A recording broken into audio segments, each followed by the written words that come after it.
For engaging in dangerous maneuvers, she was suspended until she courageously saved 200 lives in mid-flight. Despite condemnation from aviation authorities for her aggressive and reckless techniques, her risky methods proved crucial when a Boeing 780 lost control over the Pacific. These methods, while controversial, were the sole factor in saving the passengers from death. Before delving into the entire story, please leave a comment below to let us know which country you are watching from.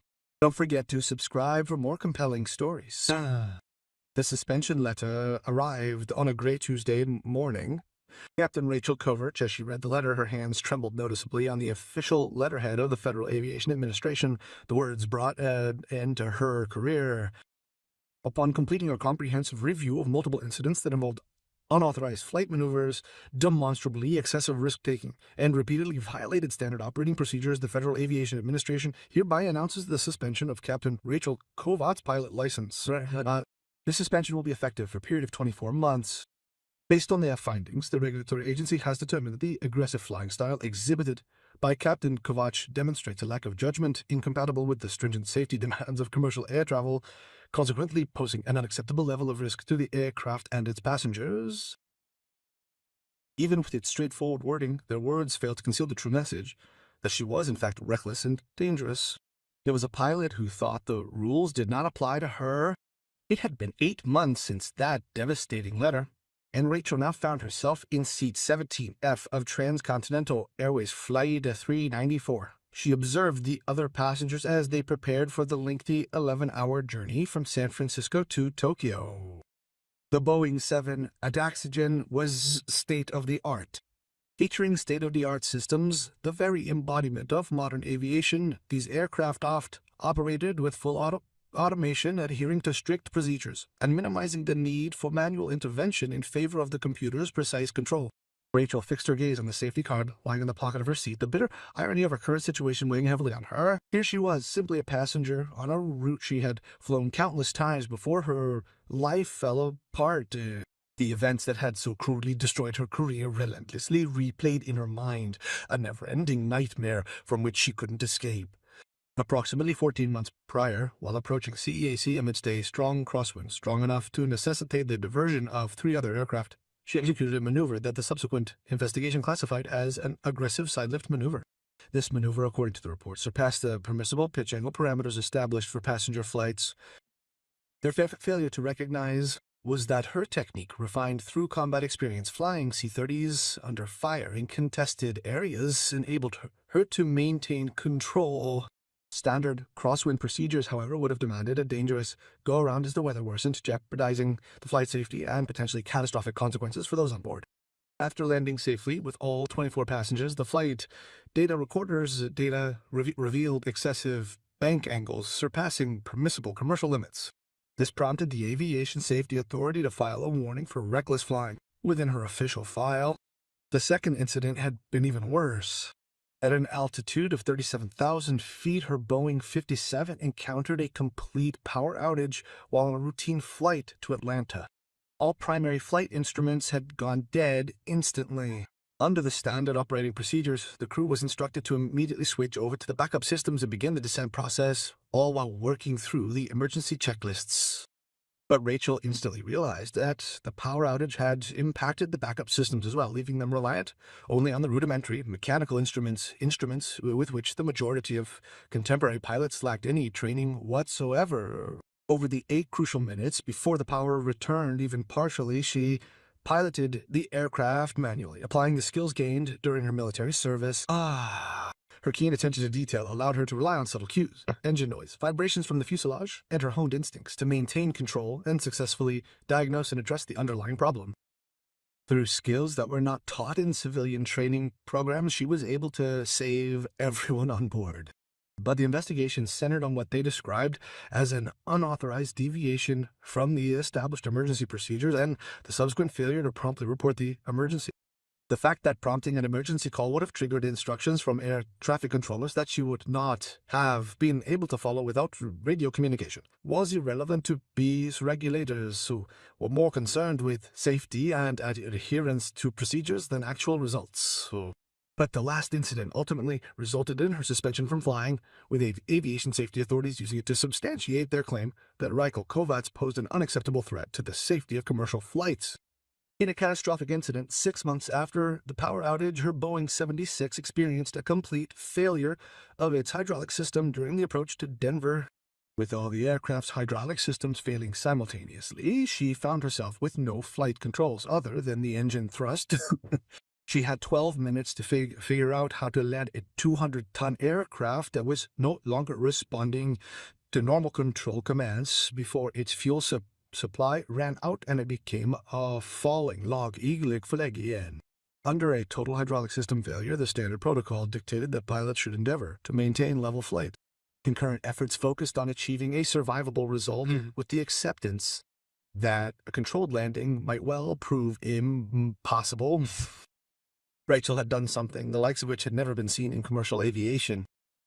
Utilizing techniques she honed during her covert work as a test pilot with experimental aircraft, she flew the damaged 766 solely on the basis of differential engine thrust, achieving this by increasing the output of one engine and decreasing the output of the other to generate torque, and using subtle adjustments to the throttles to control the aircraft's pitch.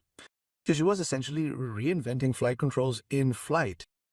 Through 12 endlessly long minutes, she had navigated the damaged aircraft, executing maneuvers that would have seemed impossible, all the while maintaining controlled flight as it headed down towards Denver International. The landing had been brutal, too fast, too hard. Multiple tires had unfortunately gone flat, resulting in some passengers suffering minor injuries. All, however, survived a circumstance which, according to the unanimous opinion of aviation experts, should have inevitably resulted in their demise. The Federal Aviation Administration had been ruthless in its assessment. The fact that Captain Kovacs chose to attempt a control flight relying solely on engine thrust, in contrast to the standard protocols designed for complete loss of flight control, introduced a completely avoidable and therefore dangerous extra element of risk into the situation. Her exceptionally aggressive maneuvers resulted in the transgression of all safety parameters, revealing a perilous behavioral pattern. She held the misguided conviction that her skill set placed her above the necessity for adhering to standard protocols. Though the result had thankfully turned out well, her methods were by no means something that could be accepted. Due to concerns about her suitability for civilian flight operations stemming from her military background, her pilot's license was revoked and a thorough psychological assessment was recommended. This was deemed necessary because the safe operation of commercial flights hinges on meticulous adherence to established procedures rather than on individual displays of heroism. She was terminated by her airline on the very day the suspension was announced. Once highly respected by the pilots, she was now avoided in the crew lounges, treated as a stark warning, a clear demonstration of the consequences that inevitably arise when one's ego overwhelms their better judgment. Discussions about her suspension were ongoing within aviation circles. A majority of pilots supported the suspension, believing that her disregard for regulations rendered her unfit to operate a commercial airliner. Their cowboy mentality presented a grave risk to passengers and crew. Furthermore, they asserted that her military experience, while valuable in certain contexts, had fostered a dangerous overconfidence in her ability to deviate from established flight procedures.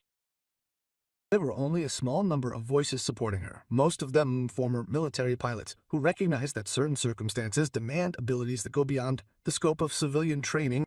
However, their arguments were overwhelmed by the unanimous opinion that Rakel Kovacs merited the flight suspension. Mandatory psychological counseling for 8 months was something she had to endure, including several sessions with aviation psychologists. These specialists were searching for evidence of the inherent risk-taking behavior they were absolutely certain she demonstrated.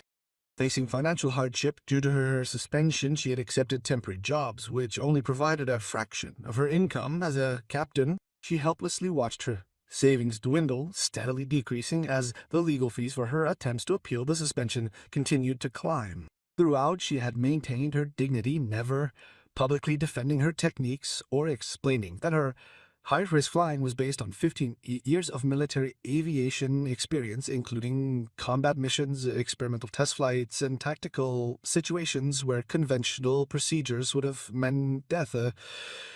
She had learned to fly in environments where the aircraft manual was more of a starting point, a useful guideline rather than an absolute, unyielding law. In such demanding conditions, survival depended entirely on a profound understanding of the aircraft's behavior, a level of comprehension never encountered or taught during her civilian flight training.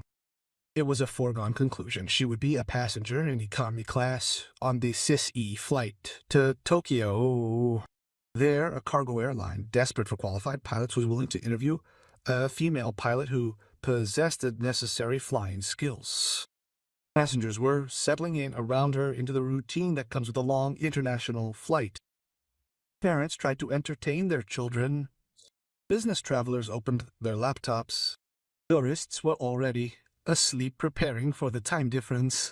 None of them knew that the woman in XF had once been one of the most experienced pilots in commercial aviation, or that aviation authorities had decided that those skills made her too dangerous to fly.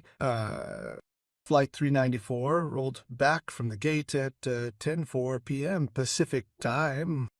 The massive Rolls-Royce engine spun into life with the precise efficiency that made the eight one of the most advanced aircraft in the sky. Rachel felt the familiar sensation of taxiing and takeoff, combined with the bittersweet knowledge that she was experiencing something she loved from the wrong perspective. The plane lifted off smoothly. With textbook precision, Captain James Peterson and First Officer Amanda Chin ran the state, ensuring a performance that would have left even the most discerning examiner completely satisfied. Everything was perfect. Exactly the kind of textbook flight that the aviation authorities loved. Having flown for 3 hours, Rachel awoke from a restless slumber, her mind instantly alert with the keen awareness her extensive military training had ingrained within her. Something had changed in the aircraft's behavior. The other passengers were probably completely unaware of a subtle change. However, this minor alteration triggered every one of her finely tuned instincts honed through thousands of hours spent in flight. She sat up straight. Her senses were fully alert. She listened to the harmonies of the engine and felt the vibrations of the plane through her seat. The plane was flying normally by all obvious standards, but something felt wrong, though she couldn't immediately put her finger on what it was. A faint beep signaled the illuminated fasten seatbelt sign, and then Captain Peterson's voice resonated across the cabin.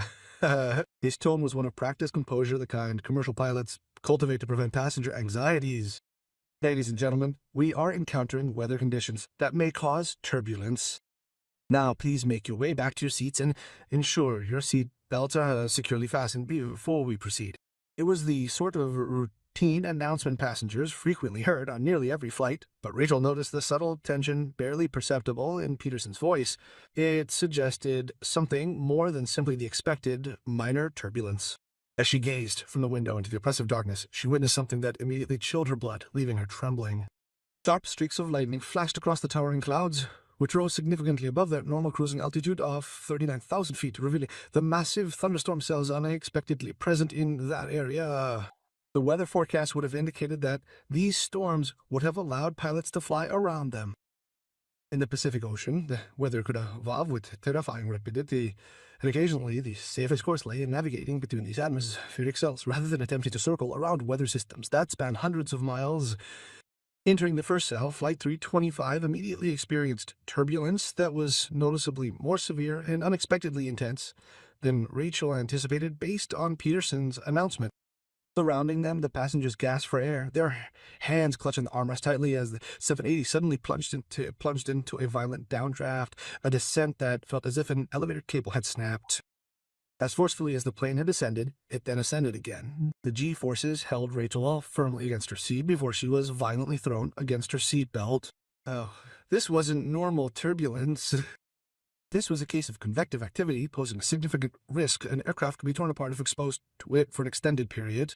The faint, subtle alteration in the engine sound audible through the bulkhead separating the passenger cabin and the cockpit gave Rachel a clear indication that Peterson was subtly adjusting both power and altitude in an effort to find smoother, less turbulent flight conditions.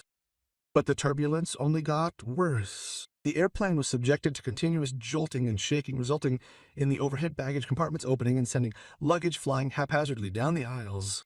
A flight attendant stumbled past Rachel's seat, her face a picture of barely controlled fear as she struggled to her workstation. Zooming in fear, other passengers watched as the aircraft swayed violently, its movements driven by atmospheric forces far stronger than those typically encountered during normal flight.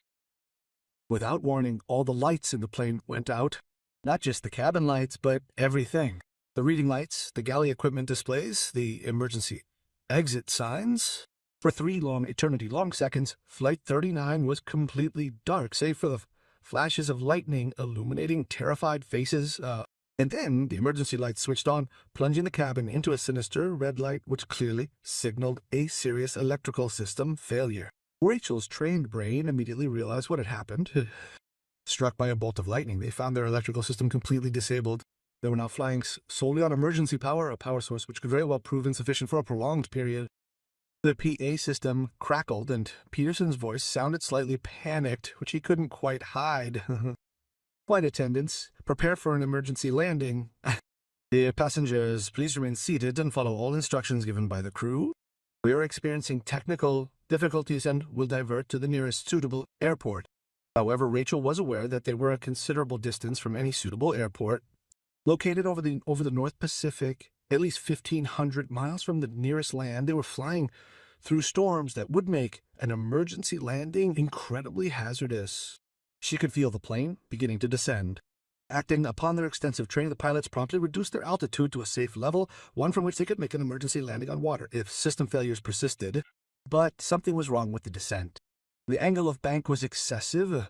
The vertical speed was dangerously high, hinting that Peterson and Chen faced difficulties with compromised flight controls, compounding the already significant electrical problems they encountered during the flight. Rachel picked up the cues that the pilots were becoming aware of the fact that their situation was significantly worse than anticipated, with multiple systems having failed in ways that exceeded the capabilities of standard emergency protocols. A man in the seat next to her grabbed Rachel by the arm. His face was pale with fear. What's going on? Are we going to crash? Even though her thoughts were racing with various possibilities, she pushed herself to stay calm. The pilots have an electrical problem. Despite having multiple backup systems, the modern aircraft was in serious trouble. She tried to stay calm, but it was clear they were facing a dire situation. We had a very complex emergency situation, far beyond the scope of our typical training, which put all the people on board in danger. As the aircraft veered violently to the left, Rachel could hear the powerful roar of the engines, their output surging and falling erratically. This was due to the electronic engine control system being compromised by the electrical malfunction.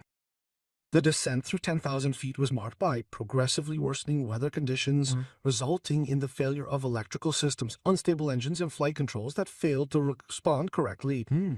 It was the perfect storm of failures. With each new problem, the situation worsened, escalating into a challenge that demanded the expertise and resilience of even the most seasoned crew. Surrounded by darkness and a growing sense of confusion, Rachel heard a flight attendant speaking urgently and insistently into the intercom located near the forward galley. The air hostess expression conveyed the kind of worry that occurs when you learn from the cockpit things they don't share with the passengers, which creates uncertainty and anxiety for everyone involved. In spite of the airplane's violent jolting, Rachel carefully unfastened her seatbelt and then shifted forward in her seat. Recognizing the urgency, she swiftly approached the flight attendant, quietly stating her identity. Captain Rachel Kovac, she said. I'm a pilot off duty, but trained to handle emergencies. What are the pilots reporting? The attendant's eyes widened, a mixture of recognition and desperate hope sparking within them. She recognized Rachel as the pilot who had averted disaster in Denver, the one whose risky maneuvers had led to her suspension. Rachel nodded, her face serious. What's the situation?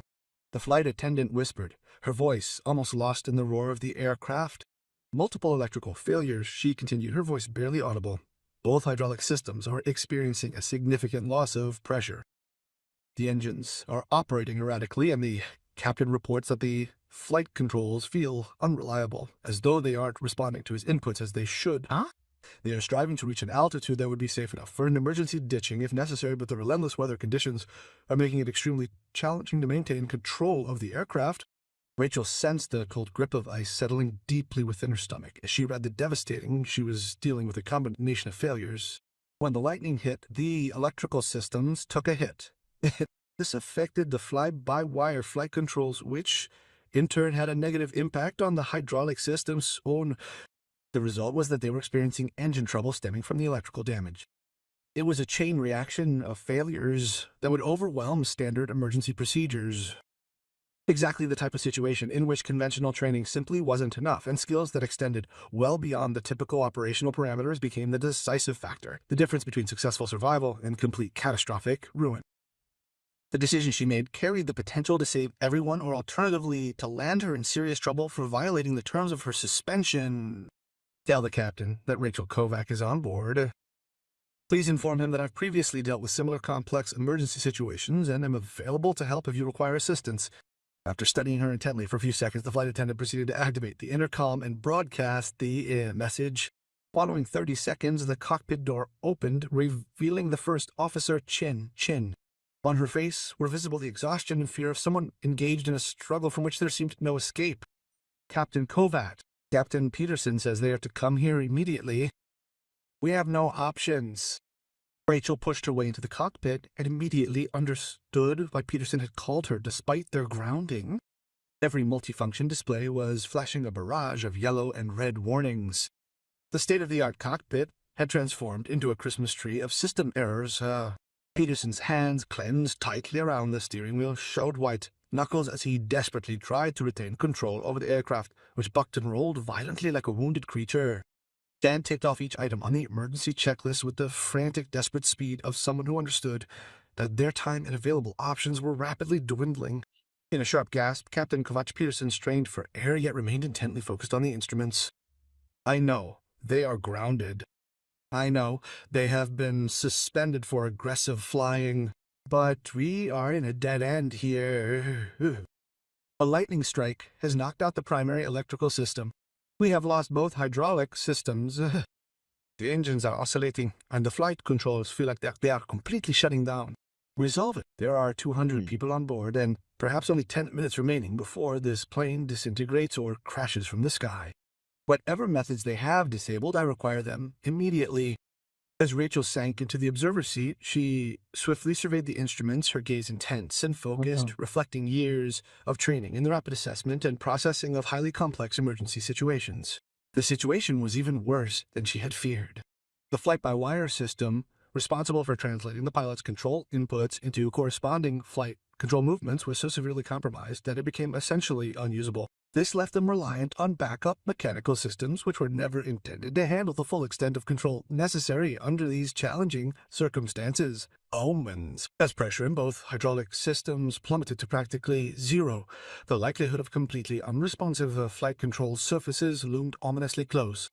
While the engines remained operational, they exhibited extremely erratic power output. This was a direct result of damage to the electronic control systems. Furthermore, they continued to be buffeted by severe turbulence, conditions that made maintaining control of the aircraft virtually impossible even with the flight control systems functioning correctly.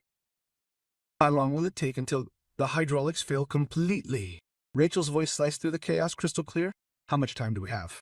She asked. Chen checked the instruments. 4 minutes, perhaps 5 at best. Total loss of hydraulic pressure equals complete loss of flight control. We are then reliant solely on the engine thrust. Peterson's look was a plea.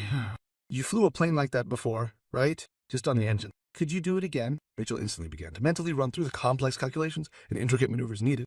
Her previous experience in Denver involved a 767, a smooth landing during fair weather at a large, well-equipped airport. A far cry from the present situation. 78 is different, engine positioning differs, weight distribution is altered, and the conditions this raging Pacific storm are exceptionally challenging to manage. She paused, her eyes absorbing the worry etched onto Peterson's face. What we faced in Denver, she explained, was a 767, calm conditions, a large airport. Now you're asking for a 78, 200 passengers, a Pacific storm, and a technique I've only ever used once before, and in vastly different circumstances. The 7 aerodynamics and structural design, or some factors that must be accounted for. The accuracy needed for such a controlled flight is almost unattainable given the extreme forces currently acting upon us. Look, but it's our only chance. You have no choice but to let me fly this aircraft employing methods that contradict every single regulation contained within your handbook. Peterson made the hardest decision of his career without hesitation. It's yours, Captain Kovac. Tell us what we must do. Rachel slid gracefully into the pilot seat as Peterson took his position in the observation seat. Her hands finding the controls felt the reassuring, almost visceral connection that defined her piloting abilities. Immediately she recognized the struggle Peterson was facing.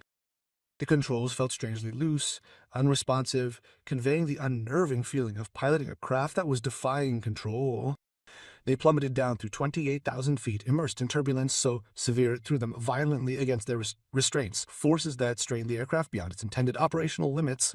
First, she stated, her voice unwavering and brimming with the confidence born from countless previous near disasters. "Let's cease our battle with the elements," she ordered. "Reduce engine power to idle."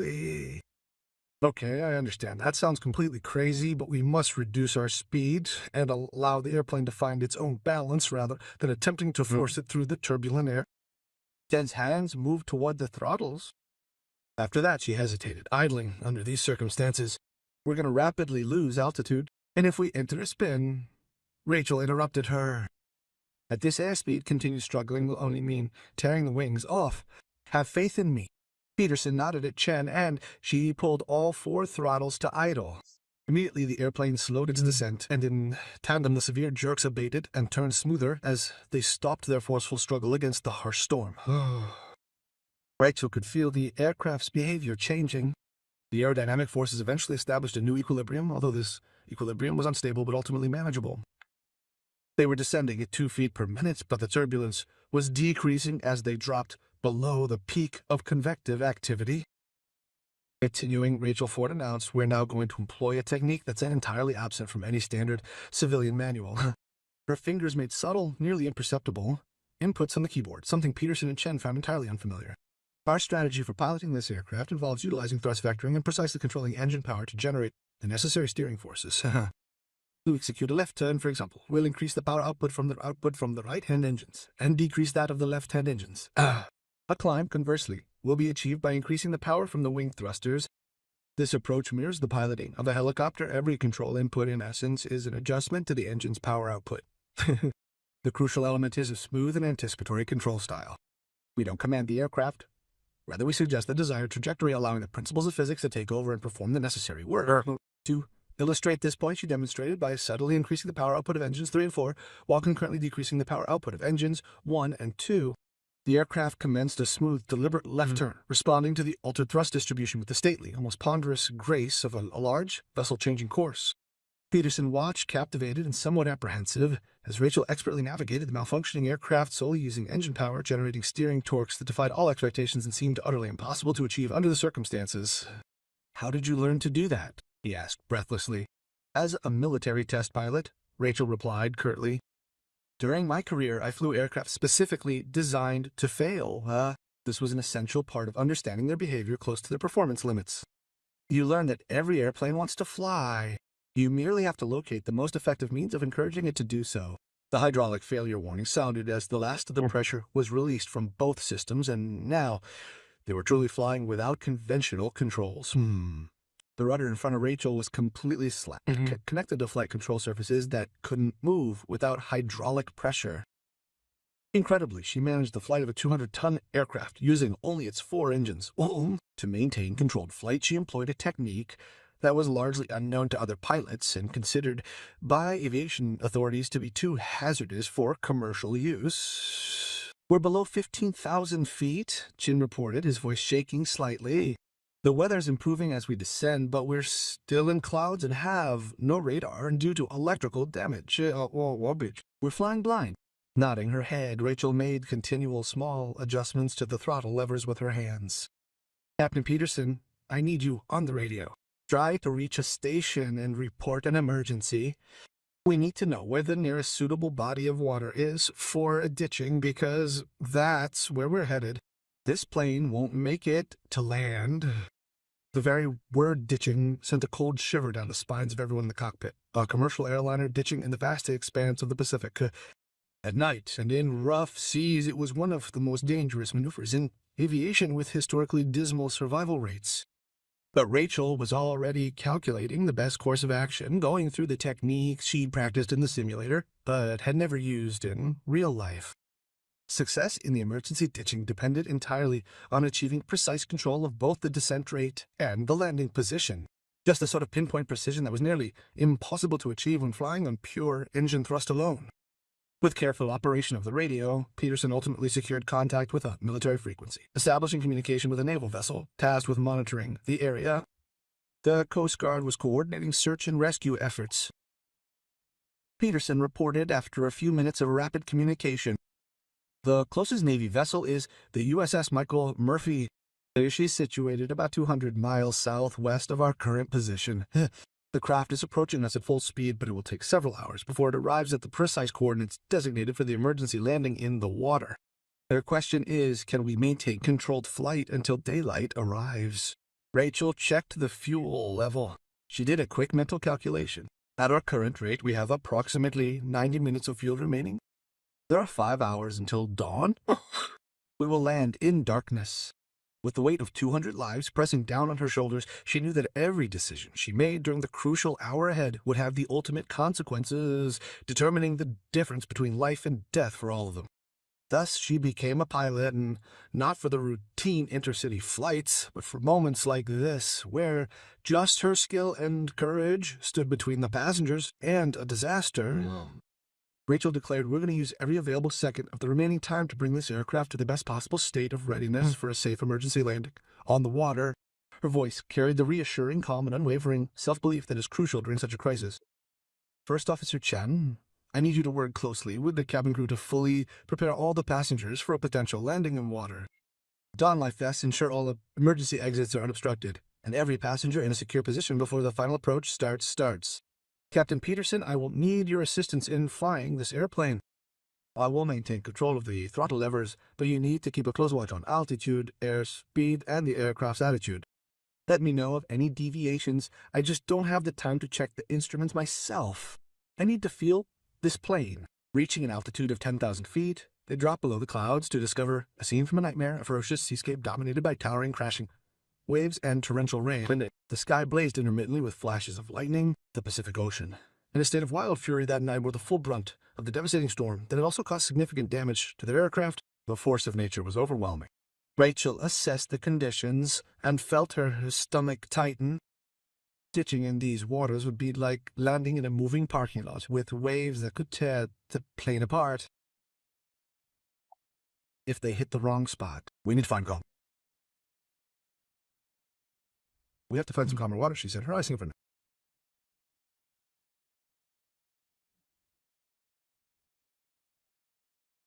With gentle power adjustments, she turned the plane, following her instincts toward an area where the lightning seemed less intense. For 20 minutes, they flew through the storm at 5,000 feet. Rachel maneuvered the damaged plane through turns that were agonizingly slow but remarkably controlled, since they had no flight controls other than engine power. Then Peterson suddenly said, pointing ahead, "The lightning indicates an improvement in the weather. This could indicate a gap between the storm cells." Rachel adjusted her course, and gradually conditions began to improve. The rain eased, the wind calmed down, and as the lightning reached the ocean surface, they could see that the waves were smaller, still dangerous, but potentially survivable. "It doesn't get any better than this," Rachel said, checking the fuel level. They had maybe 30 minutes left, just enough for an emergency approach to the ditching. There would be no second chance, no go-around. You would have one chance to land this plane in conditions that would challenge even the most experienced pilots with fully functional controls, and she would have to do it with only the engine thrust to maintain control. By any standard of conventional aviation, this was impossible. But doing the impossible was exactly what Rachel Kowak had done her entire career. Rachel lowered the plane to 1,000 feet and flew a wide turn to line it up with the wind and waves for the final approach. Every phaser in her being was focused on the task at hand. She read the sea surface in the lightning, felt the plane's response to her throttle movements, and calculated speeds and rates of descent in her head, since the instruments were damaged and unreliable. She had flown planes in combat zones. In her career, she'd landed planes under fire, pushed experimental aircraft to their limits of maneuverability, and completed missions that would have sent most pilots into a panic. But this time, it was different. With 200 innocent souls relying on her skill and judgment, this time Chin confronted the daunting reality of employing techniques the aviation authorities had determined too risky for standard commercial flights. Her voice, though firm, betrayed a palpable underlying anxiety as she reported, "The cabin is secure. Passengers are seated, prepared for an emergency, with life vests readily accessible. Emergency exits are manned by the flight attendant staff, all fully aware that this is a unique and non-reoccurring operation." Rel nodded. Her grip on the throttles remained firm, unwavering. She was flying solely on instinct, now tapping into skills that transcended standard training and operational procedures, reaching a level where pilot and aircraft functioned as a unified entity. The 700 Dasig, battered and barely controllable, limped along, its fuel supply dwindling to mere minutes, yet it remained an aircraft subject to the fundamental laws of physics and still capable of responding to an individual who grasped these laws on a fundamental level. "Let me explain what I am doing," Rachel stated, her voice taking on the authoritative tone of a seasoned combat trainer preparing her students for situations that lie beyond the scope of routine training. "We'll descend at 300 feet per minute, slow enough to control precisely. Aid is crucial to reach the surface before our fuel supply dwindles to nothing. I intend to keep a flight speed of 140 knots and to adjust the amount of drag generated depending on what is necessary. When I reach a height of 100 feet, I will initiate the flare maneuver by evenly increasing the power of all engines. The goal is to touch down with the nose up, but not too high on the crest of a wave. If we do it right, we'll glide to a stop and have maybe 60 seconds to evacuate before we sink." Peterson stared at her in awe and horror. "The proposal involves landing a 788 aircraft on ocean waves during the night without any flight controls and a margin of error of only a few meters. Captain Kovac, what you're describing is impossible." Rachel allowed herself a grim smile. "It is absolutely impossible to have suspended me because of my abilities. Tell me my altitude and airspeed. It's time to show the FAA what dangerous flying really means." Baines. She began the final approach. Her hands manipulated the throttles with micro-precise movements that kept the plane on course. Despite the complete lack of normal flight controls, the ocean rushed toward them, visible and punctuated by flashes of lightning that illuminated a chaotic surface of wind-whipped waves and spray. Rachel ignored everything but the relationship between the plane and the sea, searching for the perfect moment to transition from descent to intercept. 500 feet, Peterson called. "Airspeed, 140 knots. Rate of descent, 300 feet per minute. You're perfectly in profile." In order to counter a subtle drift to the left, Rachel implemented a negligible power adjustment to engine number 2. The plane responded sluggishly, but exactly as she had calculated.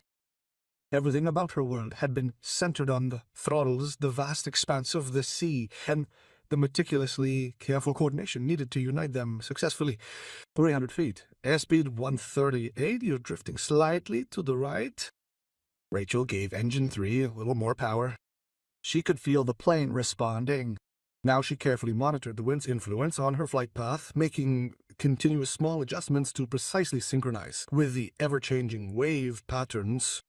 A technique she'd learned through experience in low-altitude tactical missions undertaken under the challenging gusty desert conditions. Now she was adapting to a situation that civilian aviation had never anticipated. 200 feet. The ocean surface was now clearly visible, even without lightning. Rachel had the ability to see individual wave crests and assess both their height and the distance between them. Carefully she picked her target, a section of the ocean where the waves were somewhat smaller and more even. That's the place where they would land, provided that she could steer her descent with enough precision to make contact with a specific point on a moving target, all the while flying an aircraft that ought to have been beyond her capacity to control. 100 feet, flaring, began. Gently, Rachel advanced the 4 throttle levers, noting how the engines then boosted their output to fight against the aircraft's rapid descent, aiming to slow it down considerably. Upon increasing the engine power, the aircraft's nose exhibited a tendency to pitch upwards, yet with no functioning elevator controls. She had to use the thrust vector of the engines to create the pitching moment. She had calculated the exact amount of power needed. Too little, and they would hit the water too hard. If we use too much, they will start to climb, eventually going into a spin. There was no margin for error. 50 feet, airspeed 135, rate of descent decreasing. It was surprising to hear Peterson's voice remain so calm, given that they were just moments from the point of impact. Before her final landing, Rachel made a crucial power adjustment, aiming to position her craft precisely on the crest of a wave to absorb the force of the impact. The ocean filled her field of vision. They faced the onslaught of black water and white foam rushing toward them with terrifying speed. "Prepare for impact," she shouted. And then the plane hit the water. The impact was brutal but controlled. As anticipated by Rachel, the rear fuselage gently touched the surface of the water. The significant drag exerted by the water generated immense braking forces, causing everyone to be flung forward, straining against their seatbelts. The plane bounced once, hit the water again as the nose hit the water, and then began the long glide that Rachel had calculated would dissipate her forward momentum.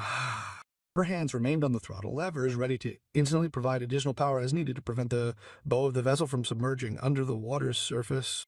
But the plane flew straight and slowed gently. They glided to a stop, and suddenly there was silence except for the slapping of the waves against the hull. They were floating on the water. Designed as a large boat, the 370, a sealed pressure vessel, was meant to keep them afloat on the surface for approximately 2 minutes. After this time, it would inevitably fill with water and sink. Rachel was already moving. Years of emergency training took control. Emergency evacuation. Flight attendants deploying slides. She heard the cabin doors open. She heard the rapid, almost explosive deployment of the emergency escape slides, which would function as life rafts once they separated from the aircraft. She turned to Peterson and Chen, who were both staring at her in stunned disbelief. He stated with a trembling voice, "You've just managed to land a commercial airliner solely using engine thrust on the Pacific Ocean." Peterson was visibly shaken by the feat. "Without flight controls, in a storm, and at night." "Captain Koch, I've been flying for 22 years, and I've never seen anything like you just did." Rachel was already moving toward the cockpit door.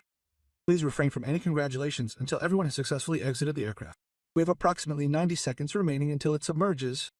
The evacuation was chaotic, but remarkably efficient. On the inflated life rafts, the passengers slid into the Pacific, while the flight attendants ensured order and counted all the passengers. The Navy had dispatched search and rescue helicopters, which were already arriving above them, their powerful searchlights illuminating the scene with an almost surreal clarity. Rachel was the last person to leave Flight 32044. Just 1 minute before the nose of the Boeing Dark 7 dove beneath the surface, commencing its devastating plunge into the Pacific's icy abyss, a descent that would take it 15,000 feet deep. She made her jump to a life raft. In a rescue operation that lasted 4 hours, Navy helicopters worked to lift passengers and crew members from the life rafts onto the deck of the USS Michael Murphy. Not a single person had died. Some passengers had suffered minor injuries from the impact. Because they had been in the water, a small number of people experienced hypothermia. All, however, had lived through a desperate situation that ought to have taken everyone's lives. As Rachel boarded the helicopter preparing for the flight to the ship, the Navy rescue swimmer who had aided her onto the deck recognized her immediately. He'd seen news reports detailing her emergency landing. "Mom, I just heard about what you did on that flight. It was absolutely the most incredible flight I've ever witnessed, considering my 12 years of experience in rescue operations." With blankets wrapped tightly around her, Rachel stood on the deck of the Michael Murphy as Navy medical personnel carefully checked her for any injuries. On the flight deck, Captain Peterson found her there, watching the sun's first rays emerge over the vast Pacific. "Captain Kovac, I have something important to tell you regarding what they did tonight before the investigators arrive and the situation becomes official. Those techniques that led to your landing, through abilities I didn't even know existed, you were able to save 200 precious lives. The FAA was wrong about you, catastrophically wrong. Wrong. The investigation began within hours. FAA officials arrived on board the ship by helicopter, shocked by the successful ditching, but also unsure of how to handle a suspended pilot who had just accomplished the impossible. As Director William Chen, the lead investigator who had been a member of the committee that suspended Rachel's pilot license, listened to Peterson and First Officer Chin describe the events in the cockpit, he seemed physically unwell, his balance. "Before I go ahead," Director Chin said slowly, "I want to make sure I've understood this correctly. Under suspension for hazardous flight operations, Captain Kovac took command of an aircraft experiencing multiple catastrophic system failures. Against the odds, he successfully flew this seriously compromised aircraft for over an hour, managing it without the crucial hydraulic systems, limited power, and completely without the standard flight controls. Using only the power of her engine, she landed the plane at sea during the dark hours of a stormy night. The landing was so precise that all passengers were successfully evacuated before the vessel sank. He looked at Rachel with an expression that mixed disbelief with the beginnings of understanding, and not a single person was killed. First Officer Amanda Chin spoke up emphatically. Director Chen, the tactics used by Captain Kovac were the only reason we were all able to survive. We were facing imminent peril. Captain Peterson and I, with every standard emergency procedure followed to perfection, were but 30 seconds from plunging into the Pacific. Well, the lessons we had absorbed throughout our training clearly indicated that her methods were completely impossible. Flight occurs without conventional flight controls, and instead the engines alone handle directional and pitch adjustments. Landing on water at night, but she made it because she possessed skills beyond conventional flight training, skills for which her board of directors had grounded her. Within just a few hours following the rescue, media outlets were reporting on the extraordinary and miraculous ditching of Flight 394. The passengers recounted their observations describing how their pilot struggled without success to manage the emergency until a suspended pilot stepped in, employing techniques that appeared practically impossible. Several passengers were aviation professionals themselves, including 2 airline pilots who provided technical commentary explaining how remarkable Rachel's flight had been. One of them, a 7-year captain with 30 years of experience, told reporters throughout, "What Captain Kovac did went beyond anything taught in commercial flight training, Drew. She flew a damaged aircraft in conditions that should have been impossible, using techniques that were at the intersection of experimental test flights, fighter jets, and pure instinct und then." The Federal Aviation Administration revoked her pilot's license because she possessed the very skills that had saved everyone on board. Boeing's engineering team spent weeks analyzing data from the flight data recorder that Navy divers had recovered from the sunken plane. Their report was extraordinary, a technical analysis of how Rachel had controlled the flight using systems that went far beyond what the aircraft was designed for. The report found that her use of differential thrust to generate control torque was theoretically sound but practically impossible without extensive experience in flight testing at the edge of its performance envelope, and that her ability to land precisely on the ocean waves exhibited situational awareness and aircraft control skills which were at the absolute highest level of piloting, piloting capabilities. The Federal Aviation Administration held emergency hearings to review Rachel's suspension in light of what had happened. Director Chan, clearly feeling uneasy, turned to the agency and made an admission unprecedented in the annals of aviation regulation. Captain Rachel Kowach's flight privileges have been suspended by the agency because of what they describe as high-risk maneuvers. These maneuvers involved the use of aggressive techniques that were outside the established standard operating procedures. Upon completing our review of her actions during Flight 394, we now understand that the maneuvers we previously labeled as high risk actually reflect the application of advanced emergency response skills which are not typically included in standard flight training curricula. Her military background, Captain Kovac possessed skills that are unlikely to be developed by most commercial airline pilots. This capability allows for aircraft to be flown beyond their certified limitations, maintaining control under conditions previously deemed impossible, and even performing maneuvers that were previously unknown and unthinkable. He looked directly at Rachel, who stood with calm dignity in her hearing room. "Captain Kovac, on behalf of the Federal Aviation Administration, I apologize. Your suspension was a result of our failure to anticipate that some situations might demand measures beyond standard procedures, situations that could escalate into emergencies requiring specialized skills not typically taught in our conventional training. With daring maneuvers above Denver, their risky flight ensured the safety of 287 passengers. They managed to land a damaged aircraft successfully in 3 distinct emergencies, thereby preserving the lives of 200 individuals in conditions where fatality was virtually certain. After a unanimous vote, the committee decided to lift her suspension and reinstate her license, accompanied by an official commendation acknowledging her exceptional flying skills. The justification, however, went far beyond lifting her suspension. Drawing on Rachel's innovative techniques, the FAA developed and implemented a new training program. This program brought together experienced military test pilots and fighter pilots to instruct commercial airline pilots on the crucial aspects of aircraft behavior outside of typical operating parameters. Rachel herself became program director, developing curricula that bridged the gap between textbook civilian flying and the extreme emergencies that sometimes occur. She taught hundreds of pilots that the procedures in the manual were essential to normal operations, but that true aviation art meant understanding when situations exceeded those procedures and having the skills to fly beyond them.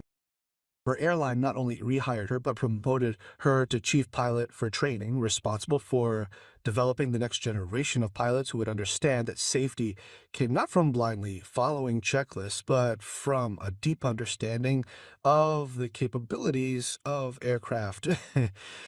As an airline captain, she flew again, directing flights with the assurance of someone who had faced the most difficult trials, proving that her controversial methods represented not reckless disregard, but genuine mastery of her craft, a skill honed under extreme duress. Rachel stood before an auditorium filled with aviation professionals attending a safety conference on the first anniversary of Flight 32's emergency landing in the Pacific.